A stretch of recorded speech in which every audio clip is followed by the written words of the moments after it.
아침에 하나님의 말씀은 시편입니다. 43편 1절로 5절. 하나님께 소망을 두라. 교독합니다.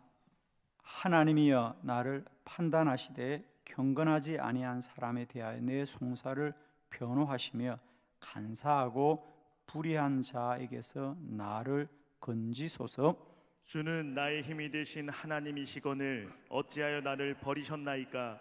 내가 어찌하여 원수의 억압으로 말미암아 슬프게 다니나이까? 주의 빛과 주의 진리를 보내시어 나를 인도하시고 주의 거룩한 산과 주께서 계시는 곳에 이르게 하소서. 그런즉 내가 하나님의 제단에 나아가 나의 king 기쁨의 하나님께 이르리이다. 하나님이여 나의 하나님이여 내가 수금으로 주를 찬양하리이다. 내 영혼아 내가 어찌하여 낙심하며 어찌하여 내 속에서 불안해하는가? 너는 하나님께 소망을 두라. 그가 나타나 도우심으로 말미암아 내 하나님을 여전히 찬송하리로다. 아멘. 네, 오늘은 이 시편 43편 1절로 5절의 말씀으로 하나님께 소망을 두라. 2024년 한 해 우리가 오직 하나님께 소망을 두기를 바랍니다.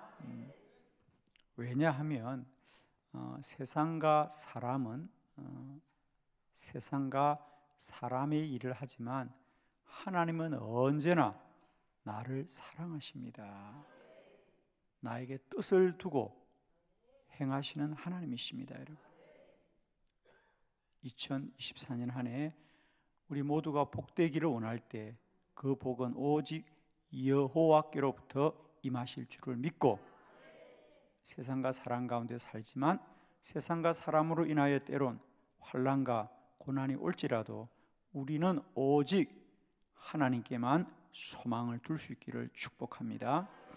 오늘 시편 43편은 다윗 그가 광야에서 사울하는 게 쫓기면서 고난을 당하고 억울함을 당합니다. 그럴 때 그는 나는 오직 하나님께만 소망을 두겠다 그럽니다.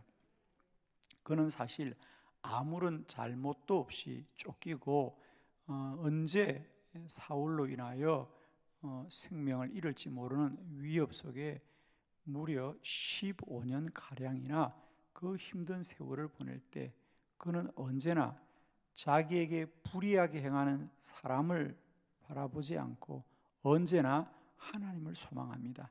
거기 5절에 보면 내 영혼아 네가 어찌하여 낙심하며 어찌하여 뇌 속에서 불안해하는가 그랬습니다. 그렇습니다. 본인은 낙심하고 불안하지요. 그러나 너는 하나님께 소망을 두라. 그가 도우시면 다시 하나님을 찬송할 것이다. 그러니까 자신이 자신에게 이렇게 믿음의 다짐과 고백을 하는 것이죠. 저는 2024년 한 해도 우리 모두는 다 광야를 지납니다. 그죠? 광야를 지납니다. 그러나 그 광야를 지나면 반드시 약속의 땅이 있습니다. 그 광야를 지나게 하시는 하나님을 꼭 소망하시기를 바랍니다. 때론 힘들고 때론 어렵고 오늘 다윗의 고백대로 때론 낙심을 하고 때론 불안해할 수도 있을 거예요. 그러나 그럴 때일지라도 우리는 오직 하나님께만 소망을 두자. 내가 산을 향하여 눈을 들리라. 나의 도움이 어디서 올고 나의 도움이 천지를 지으신 여호와에게서로다 그랬습니다. 세상과 사람은 우리를 돕지 않습니다. 그러나 여호와는 나를 도우시고 나를 사랑하시고 나에게 뜻을 두고 행하시는 하나님이십니다. 그죠? 오늘 저는 이 다윗 왕의 고백을 통하여 우리가 하나님을 소망하게 될 때 하나님은 어떤 하나님이신가? 우리가 하나님께 소망을 둘 수 있는 근거는 무엇이냐? 오늘 이 시편을 통해서 세상과 사람은 때로 우리에게 억울하고 또 때로는 우리를 근심과 염려 가운데 살게 하지만 하나님은 이런 하나님이다. 우리가 하나님을 소망하게 될 때 하나님은 우리에게 이렇게 하시는 분이다라는 거죠. 자, 첫 번째, 하나님은 오직 우리를 바르게 판단한다는 거죠. 자, 시편 43편 1절입니다. 다 같이 시작. 하나님이여 나를 판단하시되 경건하지 아니한 나라에 대하여 내 송사를 변호하시며 간사하고 불의한 자에게서 나를 건지소서. 아멘. 거기 하나님이여 나를 판단하시되 간사하고 불의한 자에게서 나를 건지소서 그랬습니다. 그러니까 세상 사람들의 판단과 기준으로 가지 않게 하시고 하나님이 나를 판단하소서. 자, 우리 표준 세 번으로 읽어보면 훨씬 더 뜻이 분명해집니다. 그죠? 한번 크게 한번 합독해 봅니다. 시작. 하나님 나를 판단하여 주십시오. 신의가 없는 나라를 고발하는 내 송사를 변호하여 주십시오. 거짓을 일삼는 저 악한 사람에게서 나를 구해 주십시오. 아멘. 하나님 나를 판단하여 주십시오. 즉 하나님이여 하나님만이 나를 판단해 달라는 겁니다. 세상 사람들은 우리를 불의하게 하고 세상 사람들은 우리를 거짓되게 하지만 하나님은 나를 판단하면 바르게 판단하실 것이다. 우리 성경에 훌륭한 믿음의 사람들 중에 다니엘이 있죠. 다니엘. 그러니까 우리가 뭐 사무엘도 있고 뭐 엘리야도 있고 엘리사도 있습니다. 그러니까 유독 엘이라고 하는 단어가 많이 들어가는 자녀들이 많죠. 그 엘이라는 것은 다 하나님이란 뜻입니다. 예를 들면 사무엘은 하나님이 나의 기도를 들으셨다. 다니엘 하나님이 나를 판단하신다. 하나님이 나를 판단하신다. 그러니까 다니엘은 언제나 나는 하나님의 판단만 받겠습니다. 할렐루야. 하나님이 나를 판단하십니다. 여러분, 우리가 오직 하나님께만 판단받는 인생 되기를 바랍니다. 그 하나님 앞에서 우리가 언제나 온전하고 또 바르게 설 수 있길 바라요, 여러분. 사람과 세상에게 판단받기보다 하나님께 판단받자. 저는 특별히 기도자들은 그런 믿음을 가지셔야 됩니다. 하나님께 판단받자. 하나님이 판단하는 사람들이다. 사람들은 여러분의 자리를 비웃을 때도 많이 있습니다. 손가락 할 때도 많이 있죠. 그러나 기도자들은 오직 하나님의 판단을 바라는 자들이다. 하나님의 소망을 둘 때에 하나님은 다 아실 거다. 아멘이죠? 실제로 다윗 왕은 광야를 도망 다닐 때 특별히 그가 엔게디 광야 동굴에 숨어 있을 때 사울 왕이 용변을 보고 싶어서 그 동굴 속에 들어왔습니다. 그가 얼마든지 사울 왕을 죽일 수 있죠. 그래서 그의 부하들은 지금이 좋은 기회입니다. 사울을 죽이면 모든 게 끝납니다. 그럽니다. 그러나 그는 그 사울의 옷자락만을 베고 그를 살려주면서 뭐라 그럽니까? 하나님이 판단하여 주십시오. 그는 나를 죽이려 하나 나는 그를 해하지 않았습니다. 하나님이 아십니다. 하나님이 판단하여 주세요. 이런 심정이에요, 이게. 여러분, 올 한 해 우리는 오직 이런 하나님만을 소망하기를 바랍니다. 때로는 세상과 사람 앞에 억울할지라도 하나님은 아시고 하나님 나를 판단하여 주십시오. 이게 하나님께 소망을 두는 사람들의 고백이죠. 그죠? 아멘입니다. 우리는 올 한 해 사람과 세상 앞에 판단받기를 소원하지 않고 오직 하나님께만 판단받겠습니다. 아멘. 두 번째, 하나님을 소망하면 하나님이 보호하여 줍니다. 시편 43편 2절이죠. 다 같이 시작. 주는 나의 힘이 되신 하나님이시거늘 어찌하여 나를 버리셨나이까? 내가 어찌하여 원수의 억압으로 말미암아 슬프게 다니나이까? 아멘. 거기 보면 주는 나의 힘이 되신 하나님이십니다. 그러니까 주는 나의 힘이 되신 하나님입니다. 그런데 표준 세번역은 훨씬 더 분명하게 번역하고 있습니다. 한번 다시 읽어보고 말씀 나눕니다. 시작. 나의 요새이신 나의 하나님, 어찌하여 나를 버리셨습니까? 어찌하여 나는 원수에게 짓눌려 슬픔에 잠겨 있어야만 합니까? 나의 요새이신 하나님. 그래. 그러니까 개역 성경에는 나의 힘이 되어 주신 하나님 그러는데 표준 세번역은 힘이 그냥 힘이 아니라 하나님은 나의 요새이다. 여러분 요새란 뜻을 아시죠? 적과의 전쟁을 하는데 요새라는 것은 적들이 결코 무너뜨릴 수 없는 튼튼한 성, 튼튼한 진지를 요새라고 합니다. 그래서 바위 안에 있든지, 그죠? 요새다. 그 요새란 뜻은 뭐죠? 적들이 결코 허물 수 없는 곳, 그게 바로 요새입니다. 하나님은 나를 도우시되 완전하게 도우신다는 뜻이에요. 하나님이 나의 요새입니다.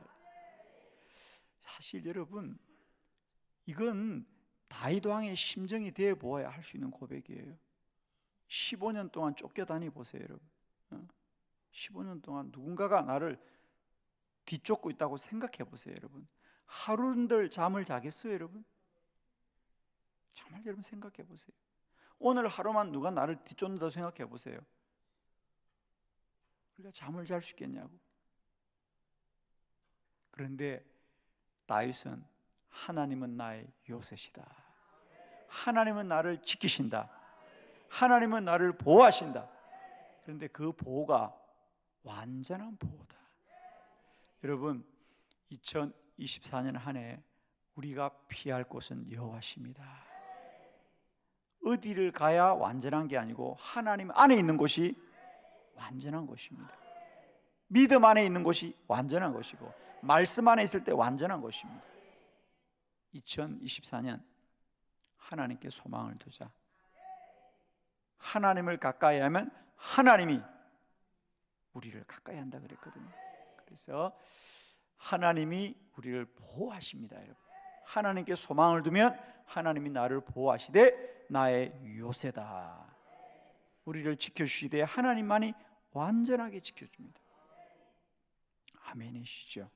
그래서 우리가 하나님께 소망을 둡시다. 하나님께 소망을 주면 하나님이 우리를 완전하게 지켜주신다. 하나님이 나의 요새가 되어주십니다. 세 번째, 하나님께 소망을 두십시오. 하나님만이 우리를 인도하십니다, 여러분. 자, 시편 43편 3절이죠. 다 같이 시작. 주의 빛과 주의 진리를 보내시어 나를 인도하시고 주의 거룩한 산과 주께서 계시는 곳에 이르게 하소서. 아멘. 주의 빛과 주의 진리를 보내어 나를 인도하시십시오. 그러니까 뭔가 지금 빛을 보내달라는 얘기입니다. 그럼 뭐냐? 지금 어둡다는 겁니다. 지금은 어두워서 앞이 보이지 않습니다. 그러나 지금 나에게 길이 보이지 않더라도 하나님이 인도하시면 나를 주의 거룩한 산과 주께서 계시는 곳에 나를 이르게 할 것이다. 여러분 꼭 기억하십시오. 우리가 길을 찾지 못합니다. 우리에게 길이 보이지 않습니다. 때로 인생이 그럴 수 있습니다. 그러나 하나님을 소망하면 하나님이 우리를 인도하여 주신다는 거죠. 우리 인생에 때때로 길이 사라질 때가 많이 있습니다. 예를 들면 우리가 잘 준비하고 계획했는데 나라 전체가 IMF를 당한다든지, 내가 정말 준비를 잘하고 했는데 어느 날 갑자기 코로나라는 큰 태풍이 불어오면 길이 사라집니다, 여러분. 우리의 계획이 다 무너지고 무산이 되죠. 누가 그런 걸 대비하고 사는 사람이 누가 있습니까? 우리 인생 가운데 코로나라는 이 엄청난 일이 올 줄을 누가 알았겠습니까? 그러나 중요한 건 우리의 길이 사라질지라도 하나님을 소망하면 하나님이 친히 우리를 인도하신다는 거죠. 하나님이 친히 인도하신다. 길이 없어도 하나님께 소망하면 하나님이 나를 인도하여 주신다. 실제로 어느 선교사님의 그런 간증을 읽어본 적이 있습니다. 아프리카 오지에서 선교를 다니는데 길을 찾을 수가 없어서 하루는 저 정글 속에 있는 사람들에게 전도를 나가기로 했는데 도무지 길을 알 수 없어서 선교사님이 그 마을의 청년에게 혹시 내가 지금 그 마을을 가려고 하는데 지도가 있습니까? 나에게 좀 지도가 있으면 나에게 좀 지도를 구해 주십시오. 그럽니다. 그래서 그 청년이 그렇게 말합니다. 선교사님, 지도가 없습니다. 그럼 지도가 없이 어떻게 그 마을을 찾아갈 수 있습니까? 그러자 그 청년이 그렇게 말합니다. 선교사님, 지도가 없지만 제가 인도하여 드리겠습니다. 내가 안내해 드리겠습니다. 여러분, 지도가 없어도 길이 보이지 않더라도 누군가가 우리를 안내하고 인도한다면 갈 수 있습니다. 우리는 때때로 내 인생의 길을 잃을 때가 누구나 있습니다. 갑자기 원치 않는 큰 병이 나에게 찾아오기도 하고요. 갑자기 원치 않는 재정의 큰 어려움을 우리가 만나기도 합니다. 그러나 그럴 때마다 꼭 기억하십시오. 길은 보이지 않으나 길을 만드시는 하나님이 나를 인도하여 가신다. 하나님께 소망을 두면 하나님이 지도를 주는 게 아니라 우리를 친히 인도하여 주신다. 사드락과 메삭과 아베느고라는 세 다니엘의 친구가 우상에게 절하지 않아서 7배나 뜨겁게 불을 담근 풀무불 속에 들어갈 때에 하나님은 친히 그 풀무불 속에서도 천사를 보내어서 세 사람을 지켜주는 하나님. 축복하기는 오늘도 내 인생에 길을 찾지 못해도, 나는 길을 찾지 못해도 하나님을 소망하십시오. 하나님이 인도하여 주신다. 마지막 네 번째, 여러분, 하나님을 소망하십시오. 하나님이 도우십니다. 시편 43편 5절입니다. 다 같이 시작. 내 영혼아, 내가 어찌하여 낙심하며 어찌하여 내 속에서 불안해하는가? 너는 하나님께 소망을 두라.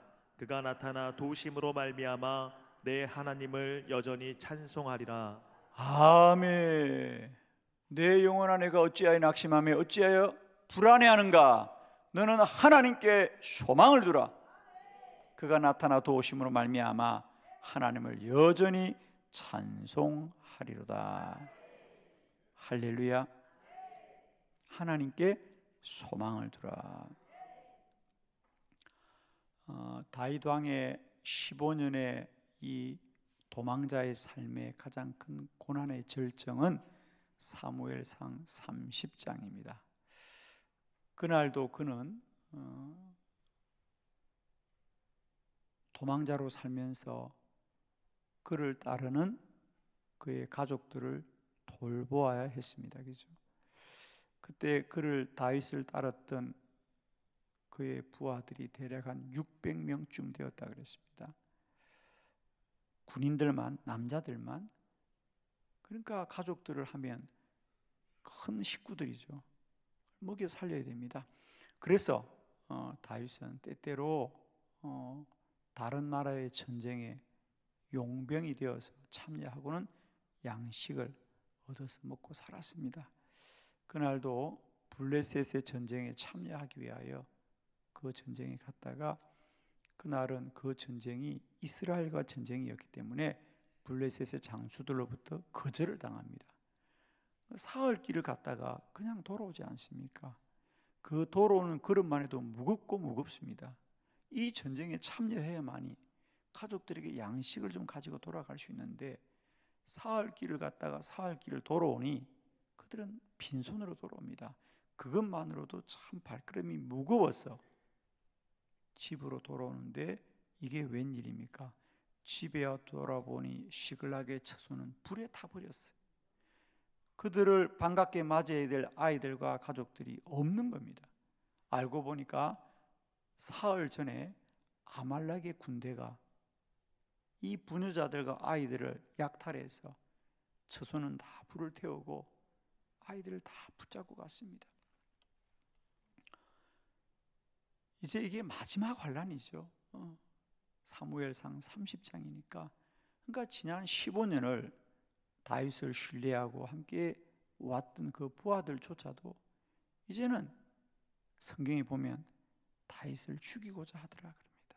그러니까 다윗이 얼마나 힘들겠습니까? 지금 어려운 세월은 그래도 자기를 따르고 신뢰하는 부하들과 함께 이 어려움을 잘 견뎌왔는데, 이제는 그들도 참다가 더 이상 견딜 수 없으니까 다윗을 돌로 쳐 죽이고자 하더라 그랬어요. 다윗은 의지할 곳이 없습니다. 이제 그때 다윗은 하나님께 기도합니다. 하나님, 어떻게 해야 되겠습니까? 하나님, 어떻게 해야 되겠습니까? 지금 나의 부하들은 나를 죽이려고 하고 나의 가족들을 붙잡은 자들은 사흘 전에 멀리 도망을 갔는데 내가 어떻게 해야 되겠습니까? 그렇죠. 어떻게 할 바를 모르는 거죠. 지금 혼자 달려가서 어떻게 그 아말렉과 싸워 가족을 되찾아오겠습니까? 그리고 벌써 사흘 전에 그 일이 일어났는데, 그런데 그가 기도하자 하나님이 아니다, 지금이라도 너는 그들을 뒤쫓아가라. 반드시 되찾게 될 것이다. 그래서 그는 부하들을 설득합니다. 그리고는 아말렉을 추격하는데, 아말렉을 추격하는 길에 나서자마자 길가에 버려져 있는 한 군인을 만나게 되는데, 알고 보니까 그는 다쳐서 버려진 군인이었는데 사흘 전에 아말렉의 군대에 속한 사람이었습니다. 다윗이 그를 잘 돌봐주고 그에게 네가 아말렉이 있는 곳으로 나를 인도해 줄 수 있겠느냐? 네, 그렇게 하겠습니다. 사실 그 소년은 아말렉으로부터 버림을 받았지만 하나님이 다윗을 위하여 돕는 자로 예비해 둔 사람이겠죠. 할렐루야. 여러분, 아무리 길이 보이지 않고 살 길이 보이지 않더라도 하나님을 소망하면 하나님이 나타나 우리를 도와주십니다. 그가 나타나 도우심으로 말미암아 하나님을 찬송하리로다. 그가 나타나 도와주신다. 다윗은 이런 삶의 고백을 이렇게 하나님을 찬송하고 있습니다. 2024년 우리 인생의 때론 길을 잃을 수 있습니다. 여러분, 고난과 환란이 올 수도 있습니다. 그럴 때마다 오늘 시편 43편의 말씀을 꼭 기억하면서 오직 우리는 여호와께 소망을 두고 하나님께 소망을 두게 될 때에 하나님이 반드시 우리를 도우시고 구원하시고 보호하시고 우리를 바르게 판단하여 주실 것을 믿습니다. 2024년 하나님을 소망합시다. 기도드리겠습니다.